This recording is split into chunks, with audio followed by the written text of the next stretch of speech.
James Hird future hangs in the balance today on the Sunday Footy Show as tension erupts inside the Bomber camp over the behaviour of the Hird family.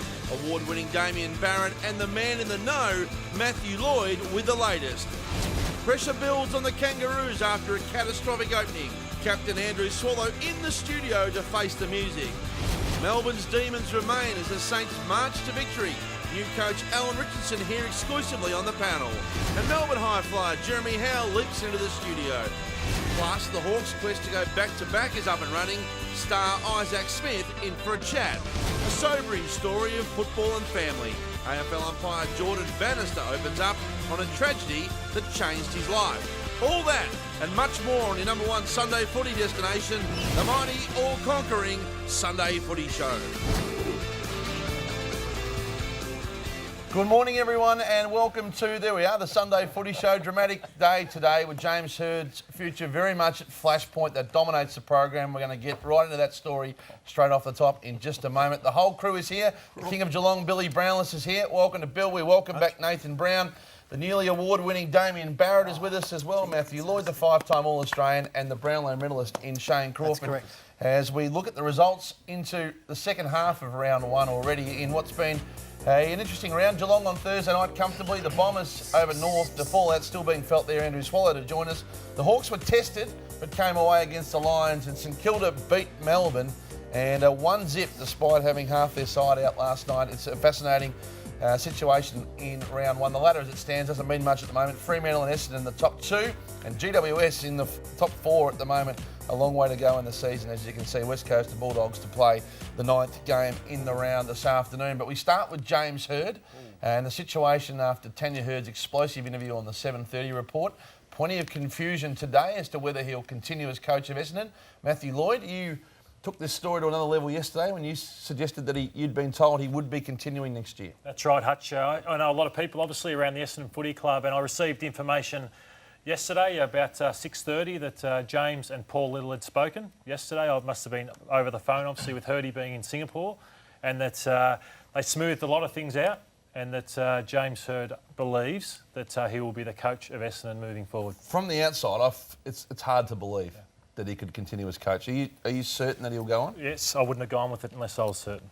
As the club legend, being Matthew Lloyd, what's your personal opinion? Should he go on? Well, after the Tanya Hird interview, and I was involved in a Paul Little interview on Friday night, Brownie, I walked away from that interview thinking that he's either gone or it's 50-50. And obviously the discussions that they had have... that's not what you... So what's your personal opinion? You know what I'm hoping, and I think this is what will happen. This is what I want to happen. James Hird, we won't hear from him again for the year, and that he will be the coach, and I'm more than happy with that. Are you coloured by your friendship here, though, as the two last we are great figures friends. of Essendon? We are great friends, yeah. It's hard to imagine how he could go back to that footy club. Oh, well, it's going to happen, so it will happen. Well, you said there that you believe that James Hird believes he will have the job given back to him. Why do you say that? Just from the knowledge I received yesterday that Paul Little has ticked off that James Hird will coach next year. Where do you get that information from? Is that from James himself? No, it's not. So you haven't spoken to Paul or to James? No. Just the figures close. Now, you have a different view on this, Damo. Look, a lot of his information may well prove to be right by Tuesday or Wednesday of this week, Hutchie, but right now it is, on the calls I've made this morning, line ball for James Hird, that there is a process that the club is now committed to undertaking before it actually gets to whatever decision it will be. And as I said, it may well be... the board's yet to meet? The board is yet to meet. That has come from the club, and there is a process that they are going to go through before they actually make a public positioning on this. It's a strategy, I believe, that they're happy to now go down the path of, to put James into a little position where he doesn't know. Now Lloydie's information is significant to this. If that conversation has already happened, this is lip service to what they're telling other people about this board. I agree with you, Damo, that the board meeting is to happen, and they will go through a lot of things at this board meeting, but a lot of it may be to what goes to James Hird and how they move forward from here. So let's try and make some sense of this. You're saying that it's still line ball. Do you feel that he'll be the coach by midweek? I've felt, even since as far back as August, I have not deviated from. I can't see how he walks back into that football club, and I think the drama and the events and the embarrassing situation that occurred last week will mean that they have to properly look at it now and address it finally once and for all. He has a 2-year contract when he comes back. That's an issue, So Shane. That is that is a big They've already issue. committed $2 million this year. Paid him $1 million for this year to do nothing, and there's $2 million still to come in 15 and That's 16. $3 million, and they need to at least get him working for They're that. $5 million short So on they the can't be throwing him redevelopment out. out there at Essendon Field. Do you believe Matthew's version of events that he was told yesterday and reassured that he'd be the coach next year? Look, all the calls I've made, and I have not been able to ascertain that conversation took place to that effect. I don't know what the contents of that conversation were. I'm taking the club at its word that they will determine this at a board meeting when they do schedule it this week. And if Lloydie's information's proven to be right, that it has been done, well, why have the board meeting? I'm with Croft. $3 million is a lot of money just to say you're not going to be coaching next year. Then they have to pay a new coach on top of that. I can't see how they can possibly afford that with the legal expenses they That's what had goes in his favour last also, year. Brad. Yeah, it goes in his favour. This can't be a financial decision, though. Like, the finances can't come into this one bit. You've got to make the decision on whether Well, it's is that a repairable. mess And up the in issues- itself, Hutchie? The issue's Signing too him big. on for 2 years, saying here's guaranteed money for when you do come back, and then all of a sudden, everything's happened in between. These two guys are much more knowledgeable than the rest of us on this, but I can't see how he can come back. I don't think they'll bring him back. I back Matty Lloyd in 100%. Knowing the character of this man right here, No, I he do. would When not Lloydie be says making a something about story this, out and for the sake of making Lloydie, a since story I've known out. him, when he goes with stuff like this, none of what I'm saying is doubting Lloydie, and I've made that clear. But what I'm saying is the club is telling us that the strategy is that the board meeting will determine that. Lloydie's saying don't have the board meeting, it's done. Well, I'm saying the board meeting will happen because they've probably got a lot of things that they need to happen, and maybe they need to put things in place to go back to James and say, hey, we can cancel your contract out from here. But I'm saying that as it stands right now, they believe he'll coach next year. You run a business of the description. What would you do as head of it with James Hird? It's a bad analogy, but I can't see how they can bring him back. You can't move on to your future until you can move on from your past. And this is just going to permeate itself again and again and again. 75% of the public have lost faith. He's got to go. And I'm sure that will be a serious consideration and things to fall. And they've got a good coach. So I'll ask you, Bill. Yes. Say, I know you've got to do what's best for the club, You but do. they sacked James Hird on Tuesday. Yeah. What do you think it means for Essendon's 2014 season? Does it do more harm for this season than good?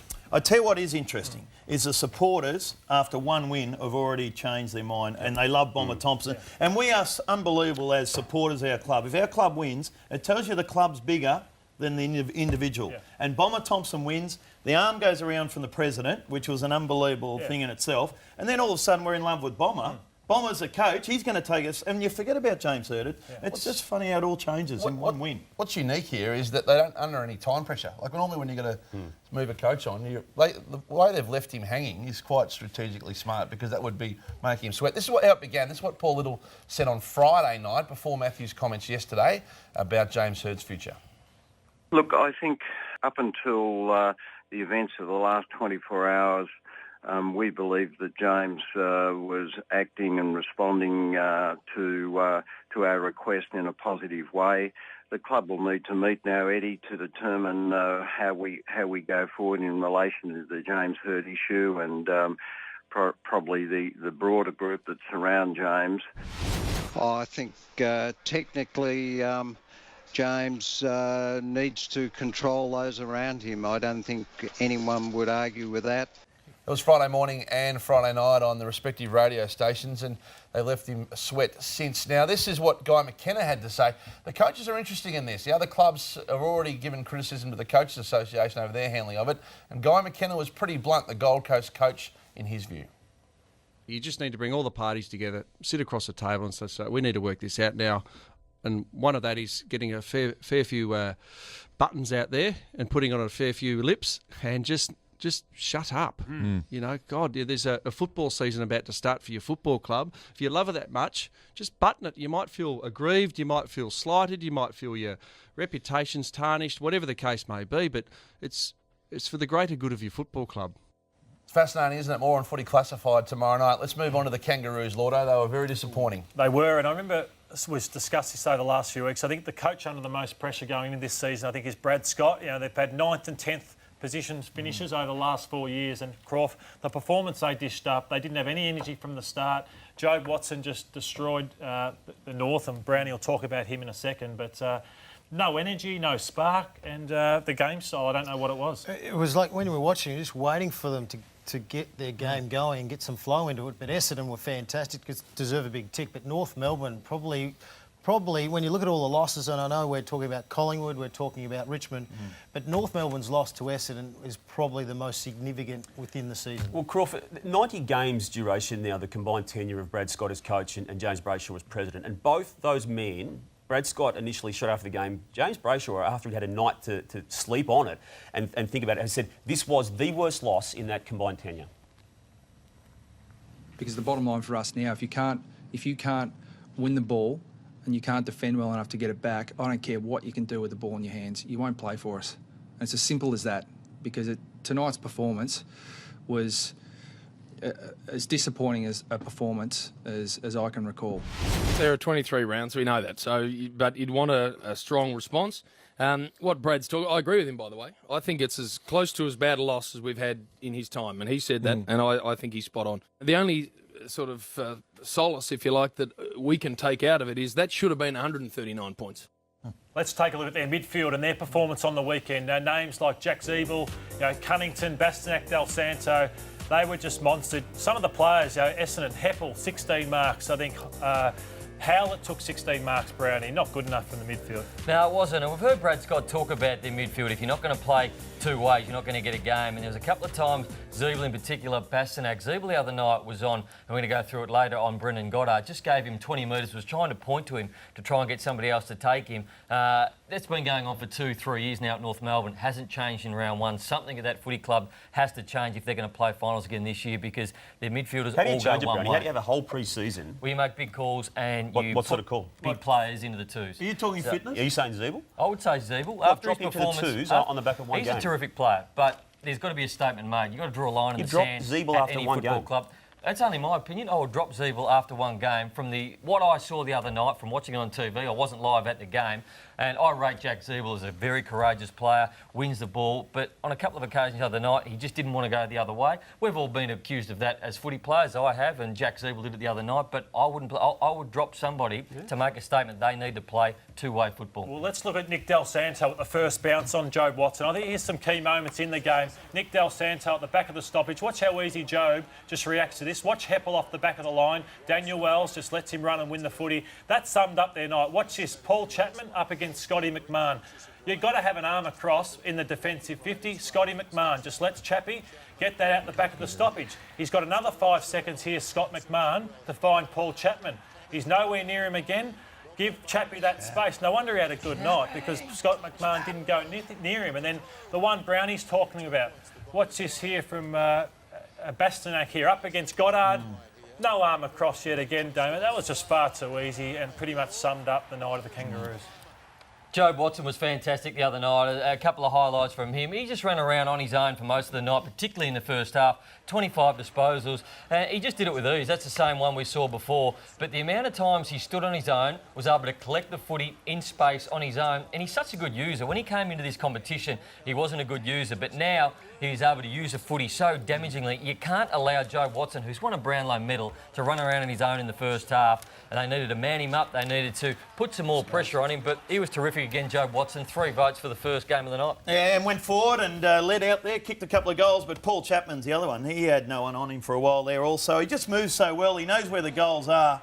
And he doesn't miss. And that's why Bomber Thompson's got him there. He knew what he had there in Paul Chapman. Beautiful kick on goal. And same with Brendan Goddard. They kicked some really nice long goals. And he was on fire there. Well done to Paul Chapman. Let's hope he can play the 20 games, because that's the only reason really the Cats gave him up. They knew he could play. He's a premiership player. He knows where they are. But well done to Chappie. And the other big story was Joe Danaher and his performance. I thought Scotty Thompson got him in the one-on-ones early, but once he got a run and a jump at it. This was Paul Salmon of 20 years ago, Bill. That's Neil Danaher. Neil Danaher as well. Neil taking like that. Wayne Carey back on the flight. Yeah, on 2 occasions, the courage. Once he gets stronger and obviously gets his endurance up, he's just going to be unstoppable. Very rare that you got a guy so big that can run so well and be so good at ground level as well. His kicking's probably the only thing he needs to improve on. That's right. right. Lord, I'll get down there and help out. But enormous courage there. Yeah, absolutely. And well done. We're going to watch this again. This is a beauty. Yeah, it is very much Wayne Carey like. We love the way the young man goes about it. Well done, St Kilda. Terrific win. Alan Richardson, who's coming in. What a perfect start to the season. There was a lot of talk that they're really going to struggle. They've got a lot of young kids out. No Del Santo from last year, Montagna. Lenny Hayes didn't play.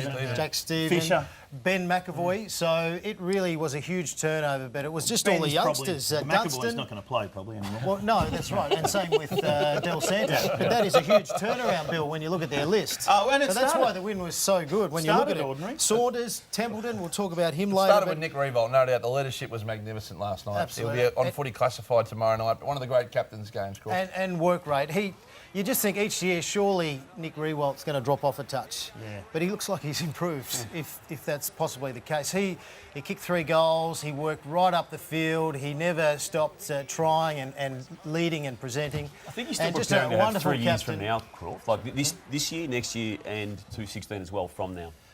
Just having him run out there, and you just know what you're going to get. And he just comes off that field totally exhausted. You watch, if you ever get a chance, go and watch Nick Riewoldt and the way that he goes about it live, because it's one of the hardest working players you'll ever see. Like yourself. Hey, and when they won last night, he was jumping around like a little kid, one of the great wins of all time. He may be over the top, but well done. He was very excited. Well done. One player we're going to ask Alan Richardson about was young Dunstan. He was terrific last night with the players that Croft said they had out. He had 5 clearances, 21 touches. He laid 9 tackles. He was absolutely fantastic. He's a ready-made AFL footballer. He's got a great size about him. Yep. He's got composure with the footy. A couple of times last night, he looked like he played 100 games, the composure he had, and he is going to be an absolute beauty for the next 10 years for that footy club. Yeah, like the way he goes about it. But I suppose when we look at the Demons, if we compare them to their first game last year, it was a huge improvement. Last year, we watched their first game and thought, goodness gracious me, they're not sure what they're doing. At least under Paul Roos, they were trying to switch the play. They were overusing the ball. I understand what you're saying, but we can't talk them up too much. If they can't beat St Kilda, that undermanned St Kilda last night, when are they going to win a game? Well, they were very much undermanned too. They were. A lot of injuries, a lot of key forwards. Only kicked 6 goals. Yeah, They dominated possession. They dominated everything. He's trying to get... Slow ball movement. Well, that's the thing. They're switching play. When you switch play, it can't be slow. You've got to keep the ball moving and then really take it on. They will get better, and at least under Paul Roos, I can see a real system in what they're trying to do. And I thought at times they had their chance to possibly win the match. St Kilda just showed a little bit more spirit and a bit more composure under pressure. You mentioned you thought McAvoy would be back soon for the Saints. He played really well yesterday for the Hawks. Let's take a look at him in action yesterday. He's going to be a real figure for this team, I'll tell you what, he'd be good for the Saints, but the Hawks have got him somehow. At St Kilda, he was always a defensive ruckman. Take the tap out, go back in defence, but Alistair Clarkson had him pushing forward a lot more yesterday. Yeah, wants him to kick goals, very much in the mould of Hale, what he did coming from North Melbourne, even though he was very much a goal kicker. But Ben McAvoy was really good. He was one of the better players for the Hawks. Took a lot of contested mark, did push hard forward, and gives them that another tall option every time the Hawks are on the break. Righto, things that caught your eye. Billy's lobbied for this to be back in 2014. It hasn't been very funny so far. Brownie, what do you got for us? Tell you the first one, what caught my eye was Lyndon Dunn's eye before the game. Have a look at this stare on Paul Roos. He's probably thinking, I've got rid of the moustache. What's he staring at? Why is he looking at me? I've got rid of my moustache. I'm going to belt you, Roos, if you take me off today. He's going to eat him. Tell you what, you start me a sub. You start me a sub. You got Billy. What about Lindsay Thomas? He was on fire, the only one to fire shot the other night. He's all about me. How good am I? Have a look at Lindsay. I'm not coming off here. No way. Me. What about that, Scotty? Hey? Yeah, see that, Scotty? Have a look at me. Me. How good am I? What about that? Yes, me. That's all about... Scotty, it's all about me. That's it. I'm not coming off, mate. I'm the star here. Don't worry about that. Well, Bill, good work there, Bill. A lot to live up to here. And I was reading my weekend Bayside magazine during the week. And I come across this and I thought, have a look at him, suit and tie. What about that crop of hair? The crop of hair was looking magnificent, but he's lost his bet this week. He tipped Sydney as his certainty, and it just got me thinking, what will Croft look like with a fully shaved head? And this is what I thought. Little mini me, I reckon. By Thursday night, that's what you'll look like, Croft. That's 2 in a row. If you keep that up, I'm going to put 5 on your chin before you know it. And what was in the article, Matty? Because let's have a look at a couple of inserts from the article. I love the quote about Shane time. Oh, here we are. Man of many colours. So what did he say, Hutch? Here it is. I do need a lot of Shane time, he says. Even when I was playing footy, I used to have Shane Day, where Shane does whatever he wants on his day off, which is normally have a lot of quiet time and just float. Shane time. Talking about Shane Day, I'm out of here. See you later. I'll tell you what, okay, fair enough. That's 2 in a row. Okay, cool. Go on, That's back off, it. back off. Now, Shane time now. Eli Templeton for St Kilda, one of the best hairdos going around. We love it. The headband comes off, and we're thinking this is one of the better hairstyles going around, and he plays all right too, the kid.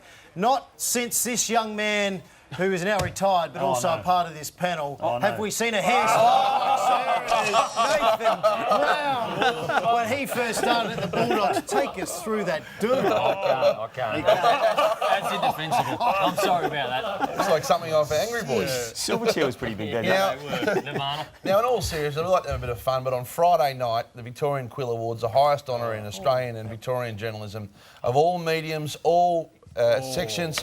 Damien Barrett obviously thought he was a big chance by turning up to go, and then went up to win the Quill, and it's a magnificent achievement, the highest honour in Victorian journalism.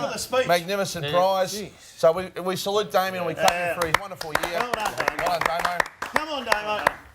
There we go. On behalf of the Footy Show, we'd like to present you with this. There we go. There we go. Well done, Damien. Good TV, Bill. I know, but don't fall, Damo. Big show ahead. Andrew Swallow to join us. And the St Kilda coach, Alan Richardson, joins us exclusively next right here on the Sunday Footy Show.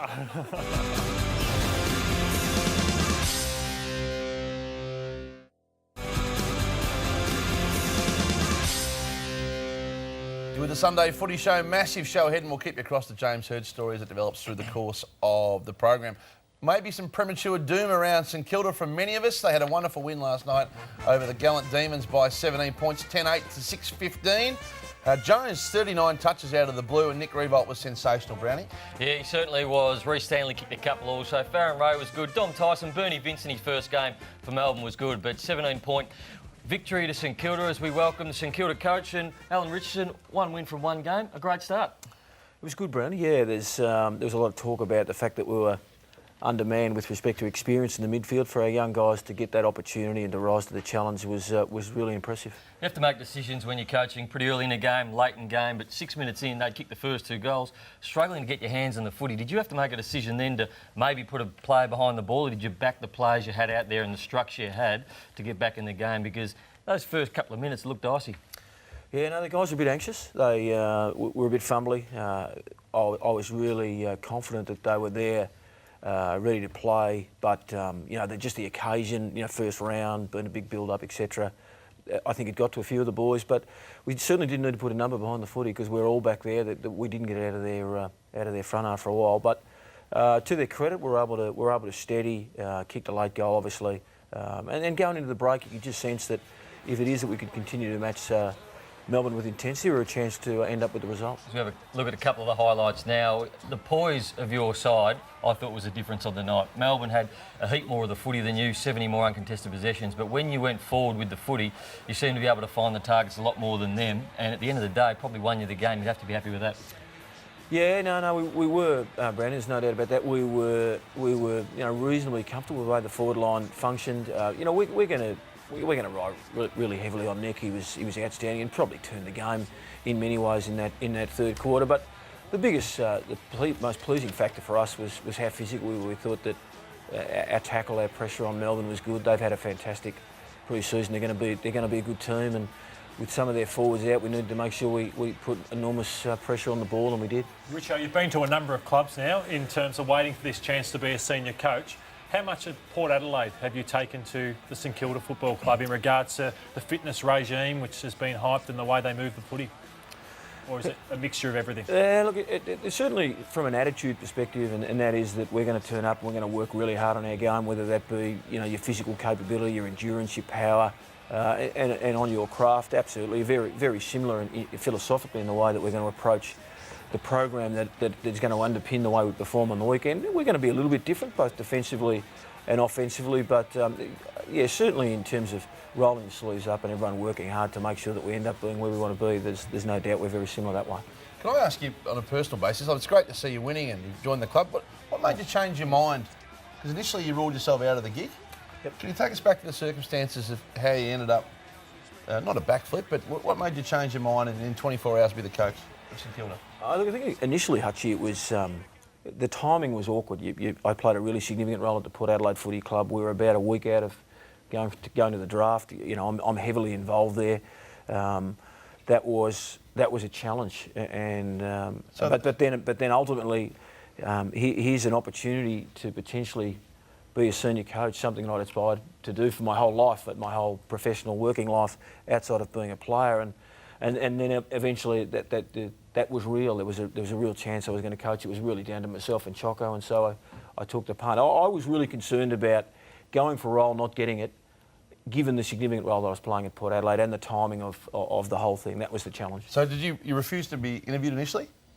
I did, yeah. Yep. But then when they rang and offered you the job without being interviewed? No. Certainly there was no illusions about the fact that there was still down to two. That Mark Williams was a significant player and had interviewed well, etc. So they were really honest about it. So you had to roll the dice in the end? In the end, I did, yeah. Would have been a tough call to change your mind on that, wouldn't it? I did, and I wouldn't have done it without the blessing of Ken. And you know, there's a fair chance, given Ken had been on a really similar journey.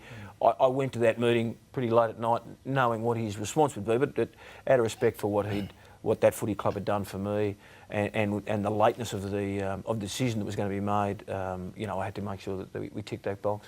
Alan, you love a challenge. A lot of people say that you're the best in the whole competition at developing young talent, and you've got a really big job ahead of you. So it's something you love, isn't it? You love that challenge. You love seeing players really come on and show their true potential.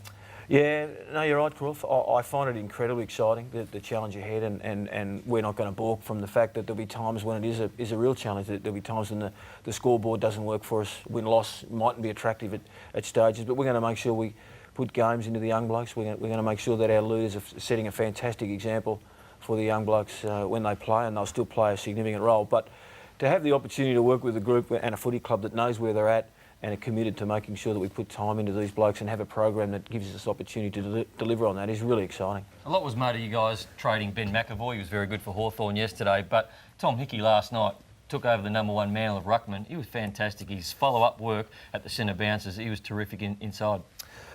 There's no doubt. We've seen that often. You would have seen it with Darcy taking over at your time at the Dogs. Brownie, when a ruckman who's been treading water a bit for 3 or 4 years gets an opportunity, they often grow. I mean, McAvoy was an outstanding player for the club. You know, we get Savage, we get Dunstan out of that deal, so players that we think are going to be there for a long time. A lot gets made of Seaford, your new home. You're new to the club. What's your take on it? Is it the right full long-term home of St Kilda? I think it's an outstanding facility, and I've been involved at the Lexus Centre, what is it now, Westpac Centre, and Visy Park, and they've got a tremendous setup. Alberton is a really good facility too for the players. No, I think it's a great facility. There is some noise from time to time from players that perhaps the older generation, but they've really embraced what we do at Linden House, Seaford, and we train. We do our captain's run, so the session beforehand we train at Moorabbin, and I think at this stage you can sense even from the more experienced guys that have almost won a premiership coming through that facility. One session there is enough for them. It's pretty tight. It's run down. You know, Seaford Linden House is an outstanding state-of-the-art facility for our players to be as good as they can be. Votes from last night. I thought Clint Jones was the outstanding player on the ground. I gave him 9 votes. Rewalt just closely behind him. Kicked really well. 3 goals straight. Luke Dunstan, first game, he was terrific. Nathan Jones was Melbourne's best player again. And Richo, here's some prizes for you, mate. Have a look at this driver, the #1 driver on the tour from TaylorMade, the SLDR. Not Slider, it's the SLDR driver. You play golf? Every now and again, not well, but... You'll hit him well. Look at that. That is magnificent from TaylorMade there. Thank you very much to the #1 driver of 2014. More distance, loft up, and it's the SLDR. We move on to the next prize, mate. Take your time, Bill. Well, we've got to move on. There we go. They're full of shoes and clothing. It's very slow, this prize. Come on, Dave. $250 voucher for their shoes and clothing there. You look good there, Richo, man. What a fuss. $100 voucher there for some treatment. Go and see Kate there. The King Chrome Tools. Dave, that's a pressure washer there, mate. That'll be a beauty. Get out and give the gutters a wash there, mate. The Waterside Hotel, $100 voucher there for some food and drinks. The Home Timber and Hardware, $100 voucher there. Go where the tradies go. And the St Goliath clothing pack, available at Blue Stores and David Jones. All for you. Richo, thanks for coming in. Good on you guys. Very generous, but no, thanks for having me. Alan Richardson, the new coach of the Saints. Great to have him along for the ride on the Sunday Footy Show. Isaac Smith, Andrew Swallow, and plenty more still to come. You're watching the Sunday Footy Show. Oh, when the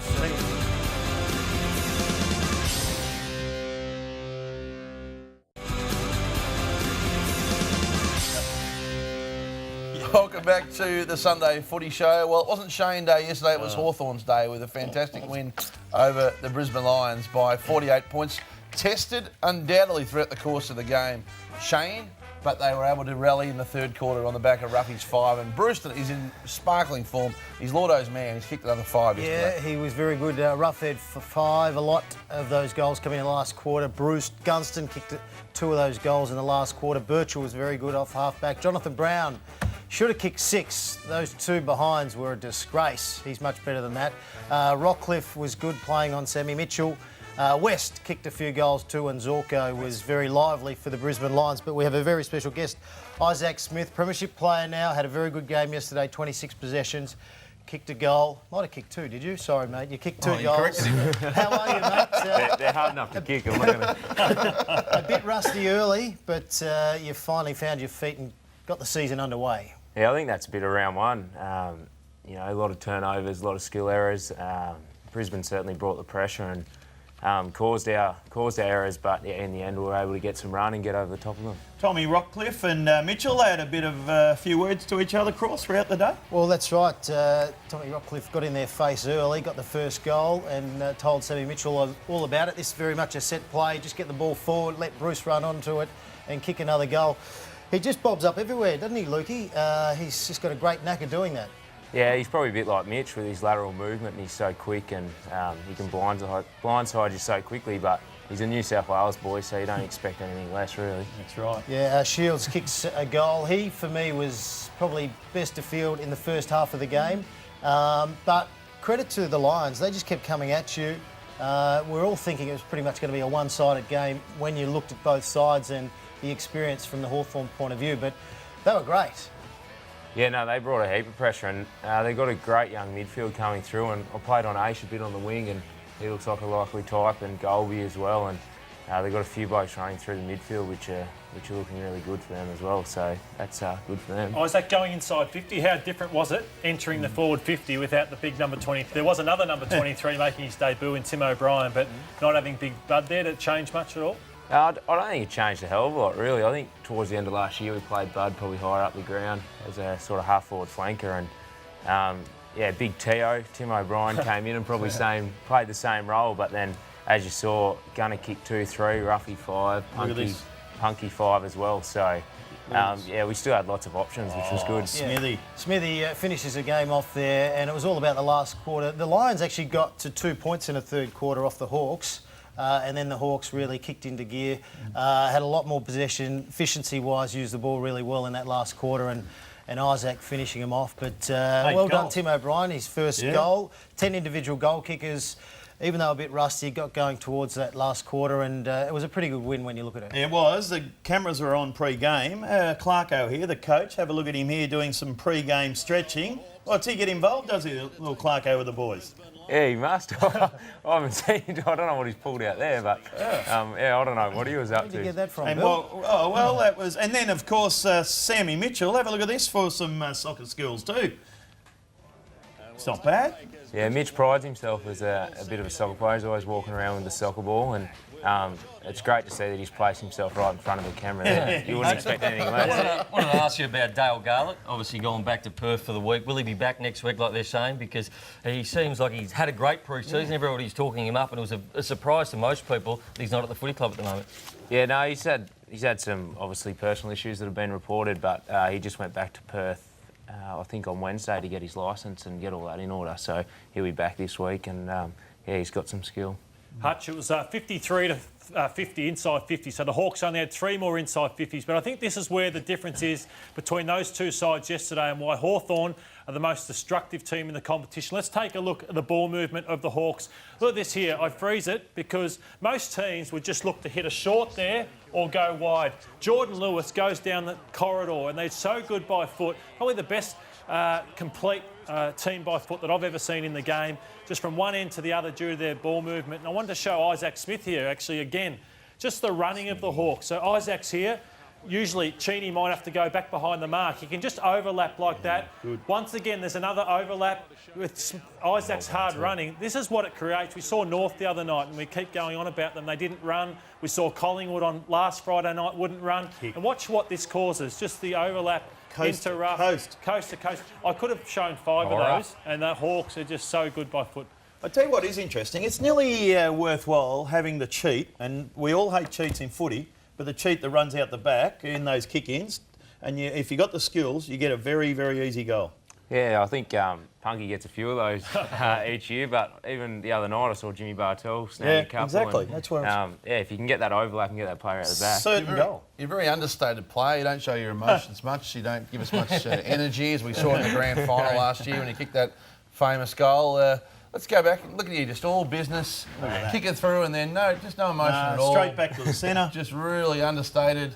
There's no point playing footy if you don't enjoy it. Did Luke Hodge give you a little spray over that? Did he say straighten up? Yeah, he just said there's a bit of time to go, and I said, come on, I've just kicked a big goal in the grand final. You got to enjoy it. Nah. There's still a bit of time to go, but you got to enjoy moments like that, don't you? Speaking of Luke Hodge, what did he say to the group at half-time of last year's grand final? What did he say? I think it was stated in that Fox Footy thing they did the other day about, he wanted Freo to kick the first 3 goals, and they did. So it was a little bit interesting to the shock of the boys. But why did he say that? Why would he want the first 3 goals to Freo? I think he just wanted us to be able to switch on and be able to hit in hard. But well, it's innovative. It's an innovative psychology, and he wants to be CEO when he does finish footy. Yeah. Oh, I don't know about that. We'll wait and see. Have you changed your mind? Geez, imagine if he gets named CEO, the celebrations. They're the votes. Brewster gets 8. Shields, I thought, was best of field. Grant Birchall, he's run. Smith? Where's Smith? And Jared Ruffhead. 26 to And Isaac Smith, oh no, he got a 6, but he was very good. The Hawks were pretty good, especially second half. Now the prizes. Let's have a look at this. You a golfer, Isaac? Because we have a good look at the tailor-made driver here. Slater. No, the SLDR, there it is there. The best in the business, #1 on tour. And #1 driver of 2014, thanks to TaylorMade there. The Aquila shoes, we're still on the SLDR there. The other day, Lofter, TaylorMade, 378 metres I hit it the other day. Aquila shoes and clothing, $250 voucher there. All for you, Isaac. The Man What a Fuss Day Spa for men, facials, massages, whatever you want, $100 voucher. King Chrome Tools or the pressure washer. Magnificent there. There you go, son. Take that home. The Waterside Hotel, $100 voucher there. Very nice there. Food and drinks. The Home Timber and Hardware, $100 gift voucher. Thanks to Home Timber and Hardware. Go where the tradies go. And St. Goliath clothing pack. And that is available at Glue Stores and David Jones. Smithy? And that'll go well with the Man Want a Fuss will go well for the genuine half beard that you're rolling out at the moment. That's the newest craze in footy. Well, this is about all I can grow, so my missus loves it. So that's the main thing. Now, developments. We've spoken to Paul Little in the past 5 to 10 minutes. We're going to bring you that throughout the course of the program. So stick around for that. The Essendon chairman we will hear from before we finish the program today. Up next, Andrew Swallow, the captain of the Kangaroos, on your Sunday Footy Show.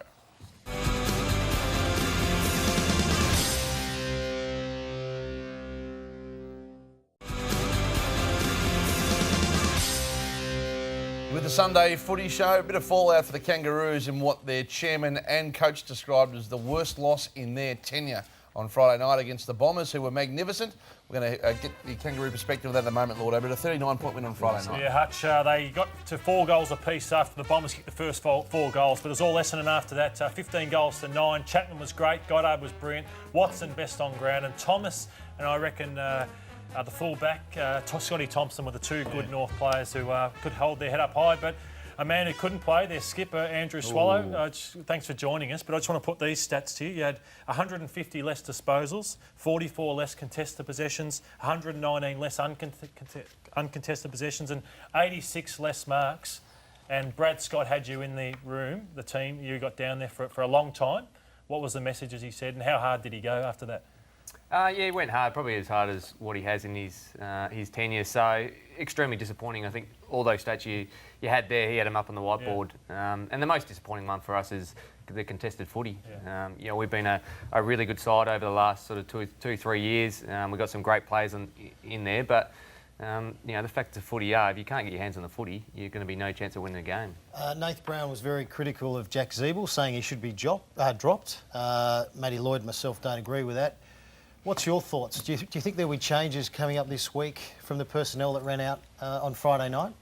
Oh, I think there might be a couple. I wouldn't say that Jack Ziebell will be dropped. I think he's definitely a leader of our club, and we need him in there week in, week out. But yeah, I assume there might be a couple of guys that might miss out. But you know, we need Jack, Ben Cunnington, Daniel Wells, Nick Dalsano, these guys who will go through the midfield to get their hands on the footy, and they didn't do that on the weekend. We'll take a look at some of the highlights, Andrew, but how do you describe to your supporters, to put out an effort like that? Round one, they've been waiting 6 months to see you play again after a disappointing year, and yet the lack of effort and run that's dished up. How can you explain it? Do you hope that it's just a one-off, or do you have to look deeper than that?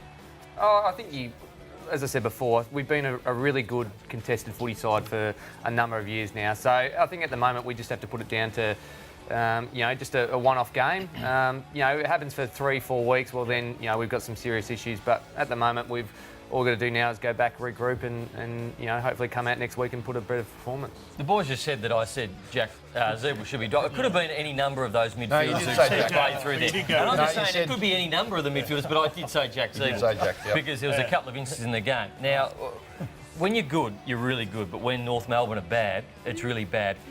Do the midfield get what Brad Scott's trying to do? I mean, are you going both ways? And sometimes you do, sometimes you don't. That's why I was saying someone should be dropped, but it doesn't look like the midfield at the moment get how to go both ways.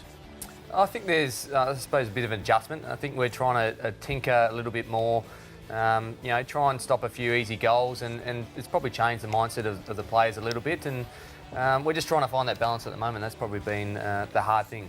No, you did say Jack, Brad. Hey, what about, was someone assigned to Jobe Watson? Like, we all saw it. He was on fire early. He set the game up, best on ground. Does someone just not listen?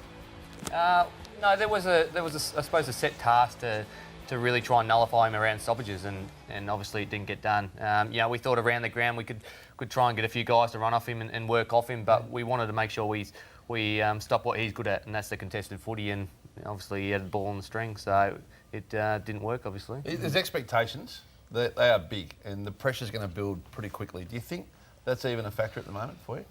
No, I don't think so. I think a lot of the pressure's been external pressure that people have built us up and into this team. We know we still got a fair bit of work to do, but coming off last year, we thought we made some really big games. We were competitive in pretty much every one of the games that we played in, and if we can, I suppose, continue that improvement, and with a couple of additions, hopefully we can push up into the 8, and that's the aim. So that's what we're working towards. How far are you away with the Achilles? Of course, they'd love to have you in there. How are you travelling? Yeah, going all right. So I'm doing a fair bit of running now. Doing up to sort of 10, 12 k's in a session. So I'm probably a month or so away from playing a bit of VFL, and probably have a couple of games back there and move back into the seniors after that. And what's the latest on Todd Goldstein, who rucked with pretty much one arm for most of the night? Yeah, it was a pretty brave effort from Vic Goldie. I think he might have won the hit-outs in the end. So great effort from him to continue to go on in the game. I think he'll be all right. No major injuries. So we hope he might get up this week, but he'll be touch and go. We've got to pump up Essendon because they were great. What were the boys saying about their pressure and their work rate? Yeah, the boys, I suppose we're probably surprised at how well they came out and how well they played. So, yeah, all credit's got to go to them. They had a specific game plan. They used the ball short really well. And obviously smashed us inside. So, a lot of credit's got to go to them and how well they played. One good player for you guys was Lindsay Thomas, outstanding, kicked 4 of the 9 goals. But tell us what's going on here. We saw it at the start. Is he just saying... You've gone for it again, Bill. You've already had your laugh. What do you need to run it a second time for? Well, we need to know what's happening here, Hutch, because... It was funny earlier, Bill.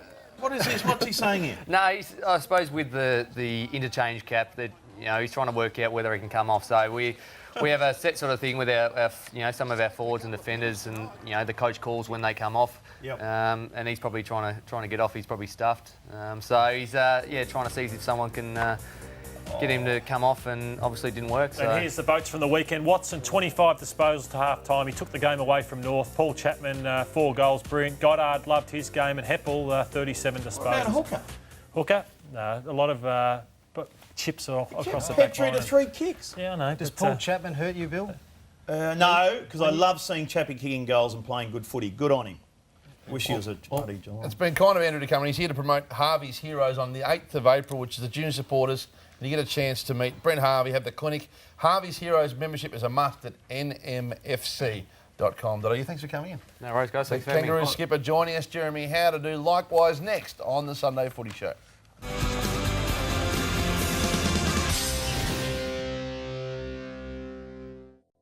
Get ready for Jeremy How good! Your beauties at the moment, fans. That's why he plays in the forward 50. Jeremy Howe with another screamer. Here we go again. Howe takes a thrilling mark. There it is. Jeremy Howe. There it is. Roll it again. Let's watch him. He'll go up and he'll do it again. Huge grab by Howe. Tom Howe again. Takes one off the side. How did he do that? Well, one of the best marks in the history of the game, Jeremy Howe compiled that package of himself for his guest appearance today. We welcome Jeremy. It was amazing to hear Bill during that, boys, saying, you know, when you get the second ride, like you and I have done over our careers, you could never compile like that. Bill, Yes, I could. By next week, we want to see some of them then. Well, it's not hard. Upstairs, I'll get one very shortly, I dare say. But we'll go back because there is a science into these big high marks. Science? There is. All you have to do is jump. No, lift your knee. you idiot. See, you wouldn't know because you're a dopey little to take dumpy one every midfielder. When you're having kick to kick at lunchtime, well, you'd get back and take hangers, and then the blokes would get sick of it in front of you, and you kept pushing back because that's what used to happen be myself. in the tuck shop chewing down another hamburger. But you would have been taking hangers at school. Yeah, I suppose that was always the fun thing at school. Just get as many blokes to sit in front of you and so you could take the best grabs. So, good times. Now, we're having a bit of fun and we welcome you in, but of course it's not an ideal day because you had a disappointing loss last night. We did. Just too many turnovers, butchered the ball a fair bit, and against any side, they're gonna hurt you on the scoreboard, and that's what happened last night. You have to be happy with the way you handled the footy, though. I mean, 70 more uncontested possessions, you had 10 more inside 50, so something's working, but you kicked 6 goals, 15, let yourself stand in front of the sticks. Yeah, we're the way that we're playing now, we're getting a lot more of the footy, which is great. Like I said, we had too many turnovers last night, and that cost us in the end. But lack of tools. I think our entries inside 50 were good, but as in the numbers, but we just got to lower our eyes as we're a lack of tools at the moment and use it a bit better. First official game under Paul Roos. How does he coach? Is he aggressive towards the players when he's not happy with how something's going? What's he like? I think he's got a good balance. I think he knows when to be hard on us, and also he's pretty calm and collected at the same time, but he knows how to approach it and get the word across to the boys and get the reaction he's after. Early on, is it like going back to school with Paul Roos? Is there a lot of sessions in the classroom trying to work out the style of play? There's not too many. I don't think he wants to overload the guys. I think the way we've been going, we've had about 5 different game plans in the last 2 years. So I think he's got the one game plan at the moment, and he's teaching us. And as long as we're continually learning that game plan and improving, I think we'll go all right. Does it hurt your confidence though? You get Paul Roos and everyone's so excited, but first round you get beaten by a team most people think will win the wooden spoon. Yep. Does you start to doubt things again with all you've been through? We went in last night. Definitely, we think that was a missed opportunity. Yeah. We went in there confident, knowing we could win, just lack of just the ball control and turning the ball over. It cost us, and like I said before, against any team, they're going to hurt you if you continue to give the ball back. What's he meant for you, Paul Roos, so far? Has it been a good move for you personally as a player? Yeah, definitely. He gets that great relationship with all players, and I think that instills confidence in guys, and I think that makes them play their best footy. So, where are you going to play, and where's your best position?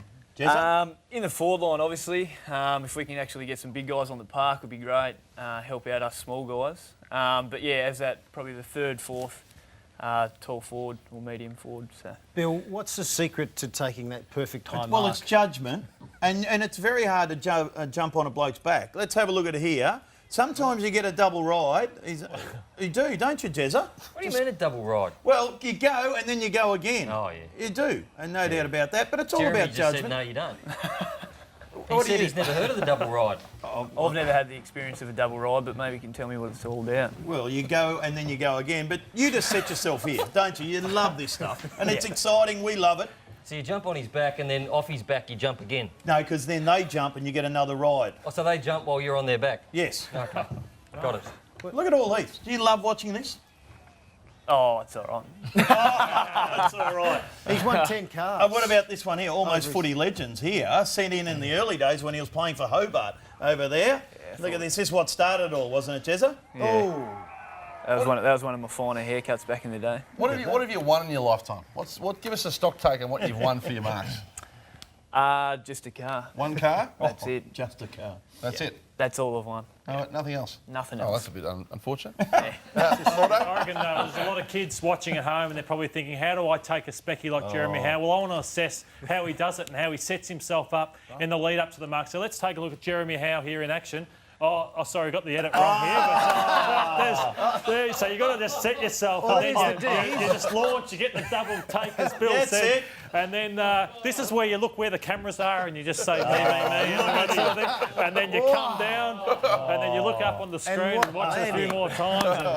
It was against the D's. It was against the D's. That's how you do it, Bill. A lot of fun. Before I let you go, on a serious note, it's been a tough run for Mitch Clark, your mate, who's back in your forward line, mate, who's I think was talking about going back to Perth, but certainly is out indefinitely. Yep. How tough has it been on him, and how's he going? Definitely. It's been a hard time for Big Mitchy. He's obviously got the full support from the club and the boys. He's taking a bit of time away from the club. He's struggling a bit, but we can get him back as soon as possible. That'd be great. And he's doing his own training and stuff on the side to keep himself fit, but he's just got a bit of time away from the club to get himself right. Well, we thank you for coming in. Good luck next week, and we look forward to seeing the Demons' resurgence. Thanks for having me. Cheers. Jeremy Howe joining us from the Melbourne Footy Club. The Cats had a good win on Thursday night, William. They were also tested for 3.5 quarters before pulling away. Exactly right. Hutch Bartell in his 250th was outstanding. He kicked 4. Well done to Mitch Brown, who kicked 3. Joel Selwood, 34 and a couple of goals. Stevie J. Stokesy. Johnson was good for Adelaide, and Eddie Betts, of course. Wright was also probably one of their better players. But also Hamish McIntosh, the big fella from North Melbourne, his first game for the Geelong. How do you think he played, Bill? I thought he was all right. He waltzes in here, kicks a goal, he got his hand on the ball in the middle, and he loved that. And as he said, he's been out for 2 years. He just would have loved to be out there, being part of the team, because he's been riding the bike for 2 years inside. So well done to Big Hammer there. It was a pretty open game early on, goal for goal. Only 5 points of difference three-quarter time, and then the Cats kicked 6 goals. That's all you could find, Bill? That's all I could find. I'm very happy down to the Cattery. Let me tell you, the natives. The natives and the lights and the ground. That is the experience. Get down to the Cattery and watch a home game down there. The votes. Joel Selwood, outstanding. Jimmy Bartell, James Kelly. Cam Guthrie was very, very good. Did a job on Patrick Dangerfield, and well done to the little fella there, Cam Guthrie. The Lou Richards medalist this year takes home the brand new 3-litre turbo diesel Isuzu D-Max. That's it right there. Built with the spirit of truck.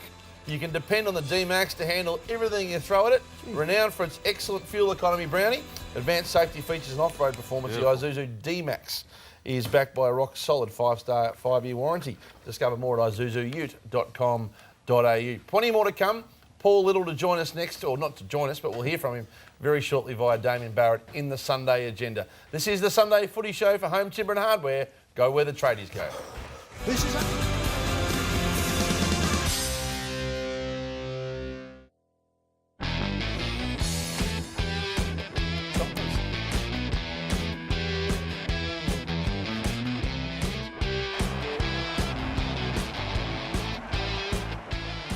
Brian Lake and Stevie J headline the Footy Show this week. Wednesday night, special time, 9:30. Take good note, Wednesday night, special time at 9:30. Stevie J and Brian Lake to join the show. And Nick Riewoldt, of course, will join us exclusively tomorrow night on Footy Classified, and a big week ahead across all Nine's AFL programs. And don't forget, too, on the Footy Show, Croft has to shave his head, Bill. Yeah, totally bald. Not a 1 or a 2, Shane. How are you going to go with this? Because you're a good-looking man. You've got big teeth, big eyes, and you're going to be totally bald. To be honest, I'm not very happy with it. No. I did pick the Swans to beat GWS, and unfortunately that didn't happen. But I'm not happy, and I'm going to let it all go because we're all in, so one in, all in. But I'm going to run with wigs. So I'm not going to actually run around bald. I'm going to actually wear a wig. No, that's against the spirit of the bet. No, it's not. And No. I've got a couple here because I need some help, all right? So I'm just trying to decide which one to go with. He's Dickie Nee. Just don't mind me, Lordo. Righto. Oh, hang on. Oh, just no. talk amongst Lordo. yourself. Righto, This he's is going the to wig first here. one I was thinking of going with. Oh, okay. you like that? No. Okay. Too blonde. Or Too it's this blonde. one here, all right? Righto. So I need help from the people at home just to tell us. With a wing. It sort of matches my Oh, top. nice. Okay? So that's what I'm sort of working with. Do I go with this one, the blue rinser, I think I like that. or the white one? Bit of Dame Bender? Love it. All right, be watching on Stay Wednesday there, night. Be watching on Wednesday night at 9:30. Now we'll hear from Paul Little and Damien Barrett very soon. But on a serious note, and Nathan Brown's told some wonderful stories on the Sunday Footy Show, but this one is significant. Jordan Bannister, the AFL umpire's life changed in April last year when his brother Rick suffered some horrific spinal injuries as a result of a horse riding accident. This week, Jordan Bannister sat down with Nathan Brown to share his remarkable story. Jordan, welcome to the Sunday Footy Show. 67 games for Carlton and Essendon. Now you're a great umpire, an AFL umpire. But in April last year, your life changed when you received a call at 3 a.m. in the morning when you're in New York. Tell us about that. Yeah, it was a tough call to take. My brother Corey called me and told me that my older brother Ricky had a horse riding accident, was in a coma. And I just remember those words just hitting me so hard. And, it was nighttime in New York and I was just, it just hit like a freight train, to be honest. I'm not sure how you'd ever prepare yourself to see your brother in a coma. What was the first time you saw him like? Yeah, I had visions of it on the plane, kind of flying home just to try and prepare myself, and obviously seeing the family in the waiting room and just kind of burst out crying in my mum's arms. And then when I walked in, just seeing his face and how calm he looked, but obviously, really swollen and bruised, tubes all over him. It was just, I just kind of wanted him to wake up and kind of get to speak to him again was what I was hoping for. So he's gone from a fit and healthy 38-year-old who was a champion boxer, a footy player. Not only that, he had a child due in September. Must have been extraordinarily hard for his wife.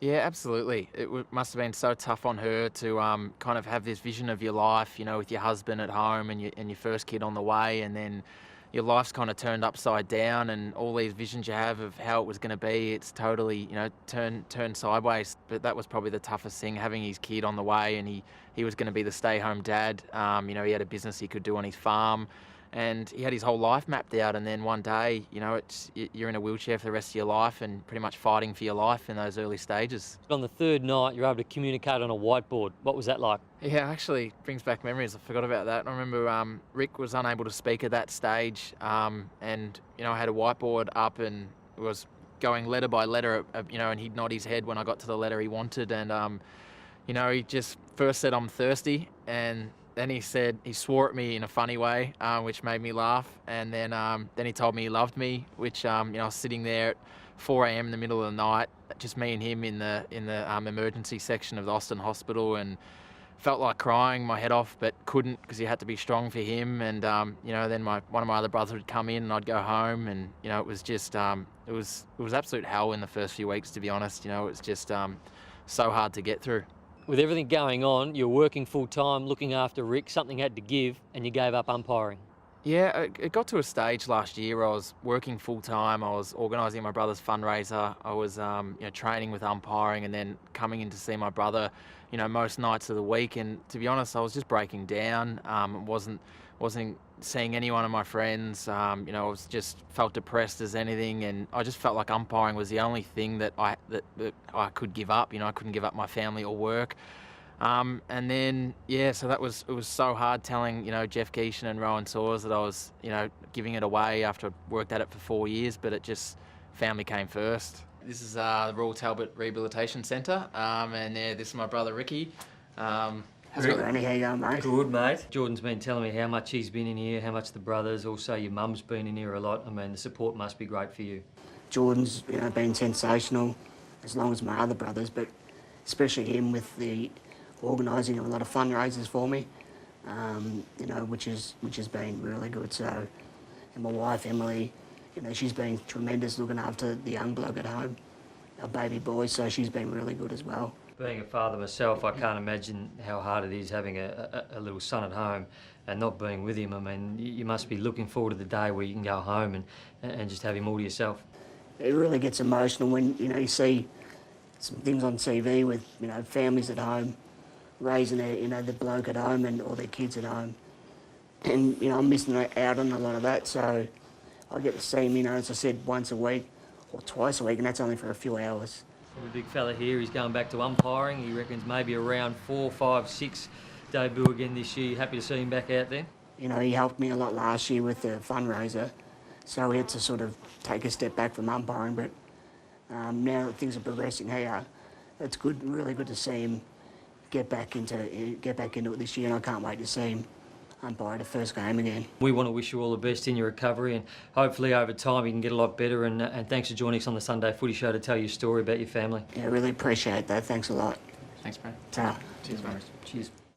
It's an amazing story, moving story, and well done the way you told it, Nathan, with Jordan and his inspirational brother Rick. And it's a moving story, isn't it? Yeah, it's shockingly sad, and terrific people when you went out to see them. But the saddest thing is there was no insurance. If you hurt yourself in a car accident, there's insurance. But he fell off a horse, absolutely no insurance. It's going to cost $4 million just to care for him for the rest of his life. So they're trying to raise money at the moment. rickybannister.com.au. Donation will assist in providing carers, renovations and medical equipment for his home. He lives on a farm, so it's a sad story, but the footy world has rallied around him and his brother Jordan. So give to that if you can. rickybannister.com.au and get behind that unbelievably moving story. And well done again, Nathan, in the way that you've told it. Right, it's time to move on the Sunday Footy Show. It's time for the Sunday agenda. Damien Barrett, James Hird still dominates discussion. Yeah, it does, Hutchie. And Paul Little, the Essendon Footy Club chairman, has only minutes ago chosen to leave the future of James Hird in limbo. Mitch Cleary of the Footy Show caught up with him. Let's take a look. I don't want to comment on Matthew's statements or any other statements or any press articles. I really don't want to comment on that. I don't believe it's helpful in the current state of affairs, and the appropriate forum for further discussion now is the Essendon board. We really now need to deal with the facts, and the facts are that certain things have been said. We need to assess that and decide what we do next. So I'm not going to speculate about what may or may not happen. That's Paul Little only minutes ago, guys. Mitch Cleary caught up with him from the Footy Show and did put the direct question to him about Matthew Lloyd's comments that James Hird is safe for 2015 onwards, and he's clearly chosen to go down the path. Interpret that for us. What does that mean? It means that they will be sticking, at least if you take Paul Little at his word, they will be having a board meeting early this week, and that they'll be going through a lot of issues. And there's parts of that interview that we had to package up quickly, but he does expand on those thoughts that there are a lot of things to wade through. I would think that if he was 100% safe, that they would have absolutely told us that. I couldn't see why they wouldn't do that. It goes away. He looks down the barrel of that camera just then and says, James Hird is safe. The story goes away. Part of it, though, Hutchie, could well be to have this strategy play out where James Hird is kept in limbo. You still sure you're right about this, Lordo? Due diligence, that's all they'll be doing. The board will meet, they'll go through things and then put everything to James Hird in a few days. I'm not sure you're right about this. That's fine. If I get it wrong, I'll put my hand up. That's fine. It's that there. I think he's right. It's fine. No, if I get it wrong, I got it wrong. He looked like a man far from making a decision there for me. Time will tell. We'll see, yeah. You ever made any mistakes, Craig? I made plenty, heaps. Very good. Don't I? I've made them too. Yep. Okay, that's all. Have you? All right, that's all you got? No, I made mistakes. Okay, that's his second item. I made mistakes. David, thanks for joining us. David on the Sunday agenda. A break. More to come on the Sunday Footy Show right here on 9.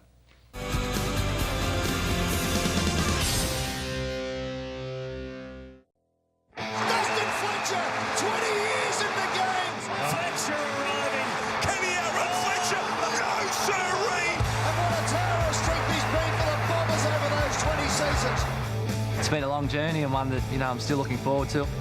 I think I've kept my pace and that enables me to get to contests. I'm still enjoying my footy. I feel like I'm still, doing my bit for the team. So, there's no reason to sort of give it up yet. He has saved Essendon so many times. Inspector Gadget. He's got the longest legs I've ever seen with broken arms. I think he's the fullback of the last 10 years. He's got the top. He's got plenty of carry. It's going. It's going. It's gone. A lot of the times you're one out against these, I suppose, champions of the game. And it was tough. And I suppose playing on those guys, when I was quite young, you sort of didn't think about it as much. Fletcher. Oh, careful, boys. Fletcher. I think Simon enjoys having that record. So there's been quite a few people, come up to me and say, can you try and knock his record off? So, we'll see if I can try and chase him down. Sunday Footy Show joins the football world in saluting Dustin Fletcher on an unbelievable achievement, 379 games and a wonderful win on the night too. And what's he really like, Lordo? Tell us about the real Dustin Fletcher. Really laconic, but gets nervous before games, so you think he wouldn't, but he sits on his own, doesn't like to do too much, and just on him, a few things people wouldn't know. 20-metre sprint test is something that a lot of teams value in regards to him when you draft a player. He's around the 2.83 mark, which is what Elwyn Davey used to do, Leroy Jetta, Jason Windlick. So he's top 5 for his leg speed, and he touched on it there. I think it's why he's still going, Bill, at 39, because he's never, when most blokes lose their speed at that age, he's just been able to keep it. So it's something that I reckon he's... not a great trainer. No, he's not. And it's interesting, we had a new fitness coach come in from the West Coast Eagles, and the warm-ups were like playing a quarter of footy. And we were all really struggling with them after 2 or 3 weeks. And he would have us, we'd do this big half-hour warm-up. Then he wanted 10 explosive 50-metre sprints. After 2 or 3 weeks, we're all struggling. And I twigged on that after the first one in the rooms, Fletch would take a left turn. He'd just go sit in the toilet, cubicle for the next night. So he just reserve his energy. So after a few weeks, more and more blokes would just follow Fletch out the corner. So there's things like that. Sits in his car, listens to the radio, gets there first, last to leave. Is that true at Yeah, training? he sits, listens to the radio, gets Vegemite on toast on the way through, drinks the coffee and just sits there. So it's been so unique as a player. And as I said, people are starting to talk 400. Last year he carried a groin injury for most of the year. This year he's back feeling great. So I think he's still the first defender pick, Hutch. So it's fascinating. Can he play? Has any player ever played into his 40s in recent times? No. Can he be the first? It would be the first, I think, yeah. You think he can? I think he can. Last year I had question marks, but as I said, he didn't tell anyone he was carrying an injury, so he's much better now. And Bombers put it on him. He can't. Great decision there by Carl Hooker to be a lifter and to take him off. That will be stand him in good stead for a long time. It's a good topic. Bomber has put it on him a bit, hasn't he? Yeah, Bombers told him that you can't sit back and just defend. You have to create for us, and he did a fair bit of that the other night. A few torps too the other night, so that's what you love. The punters have got some great value in round one. Matty Campbell from sportsbet.com.au. The upsets continue. That's right, Hutchie. There's been 5 out of the 8 games won by the outsiders, and with just one game to go on the round, it hasn't deterred the West Coast punters just launching into the Eagles. $1.30 into $1.18. The Bulldogs blowing like a turtle, out to $5 friendless. Like a turtle? Yeah, I just made that up, Bill. See if someone picked up on it. Well done. It happened again last night. Melbourne punters got something back for their effort because we'll refund your head-to-head bet in rounds 1 and 2 if your side leads at quarter-time, half-time or three-quarter-time but goes on to lose the match. It's happened 4 times so far out of the 8 games. And a massive game on Thursday night. It's an early start to round 2. Whoever loses out of Richmond and Carlton will come into a fair bit of scrutiny. We've got the Tigers at $1.72. Carlton at $2.05, and Essendon's great win over North Melbourne makes Friday night an important game as well. The Bombers are at $2.80 and $1.42 for the Premiers. For our money-back special, all the terms and conditions are at sportsbet.com.au. That's to $100 maximum, and please gamble responsibly. Thanks very much, Matty, and a wild round 1 for the punters with at sportsbet.com.au. 5 of the 8 upset. We used to have a teacher called Turtle, Bill. Yeah, why? He taught us. That's not bad. That's actually a true story. Right, let's get into the West Coast and the Bulldogs through the long show and have a look at these two teams in action. He taught us cricket, he taught us teaching, so he was the turtle. Now, Elliot Go comes in, he's got 4. There's some new faces for the West Coast. It was good. It wasn't that good. Let's have a look at the Lindsay Thomas vision once more time as well if we can. What did you what's your teacher's name? Bill's writing it down for his sporties. I like that. Some good new names. I'm looking forward to seeing Sheed in particular, Lordo. Yeah, and they've just had the best pre-season. Dom Sheed, Brownie taking the pick 12, gets a start. They love getting him from Brisbane, but you couldn't tip against them, could you, after their pre-season? No, they've had a great pre-season, injury-free. That's the last 3 years have had a lot of injury concerns. I think the only one now is Beau Waters, who's got some sort of injury. So West Coast Eagles, they are going really well at the moment. The Bulldogs go over there. 250 games to Robert Murphy, absolutely fantastic effort. Wasn't going to play 4 weeks ago, hurt his elbow, but they're looking good, the Bulldogs. They've got a lot of young players running through that midfield like Dalhouse, Yo Hansen. We've also got young Lockie Hunter in there, Jackson McRae, Wallace Liberatore. So it's going to be a very fleet foot of Western Bulldogs side. Just whether they can kick enough goals to beat the West Coast Eagles, I don't think they can. Well done to Bobby Murphy. Looking forward to his game today. No, exactly. Where will West Coast Eagles finish, Lordo, and where will the Western Bulldogs finish? I reckon now, I didn't have West Coast in a month ago, but I think they'll finish around 7th or 8th, West Coast. Right. And I reckon the Dogs will finish around 11 to 12. When Robert Murphy was drafted, Scotty Clayton said he was going to win 2 Brownlows. So 250 games, he's going to have to hurry up and win those 2 Brownlows because he's running out of time. No doubt about it. Thursday night, is Richmond and Carlton. Quick tip. I like Richmond in that one. The Tigers. Richmond. Yep. And you're critical, and Bill? Richmond, Yep. You're critical of Jack Riewoldt today, his role? No, I wasn't critical. I'm critical of Damien Hardwick and saying get Jack to where he's at his best and play him inside 50 more often. Kick it to Jack. Yeah, that's right. Okay, we'll see how he goes. Nick Riewoldt will join us on Footy Classified tomorrow night, so stick around. The early slot, of course, Footy Classified, Nick Riewoldt. Any more jokes to finish with, Kate? None for me. Come on. You've got one to finish. Thanks very much, Shane. Look forward to your bald head, to Lordo. Thanks. More on Footy Classified tomorrow night on James Hurd and to Brownie and to Bill as well. You've been watching the Sunday Footy Show. We'll see you next Sunday right here on the mighty Channel 9. Good night, Australia. Good night, Australia.